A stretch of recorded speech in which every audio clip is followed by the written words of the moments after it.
Okay, your first exercise in the technique study is push-ups.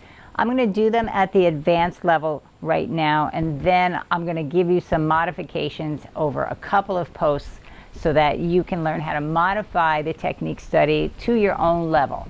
So your push-ups in the A.R.T method come all the way down onto the floor, and we do straight leg push-ups from the floor, engaging the active resistance. We press the shoulders towards the hips, we pull the navel up. You're going to find, engage, and maintain by pushing down. Push the whole body up in one piece, release down, and that's 1. Push down, navel up, release down, and that's 2. Push down, navel up, release down, and that's 3. Push down, navel up, release down, and that's 4. You're keeping the body entirely straight, the rib cage closed, that's 5. Push down, navel up, release, that's 6.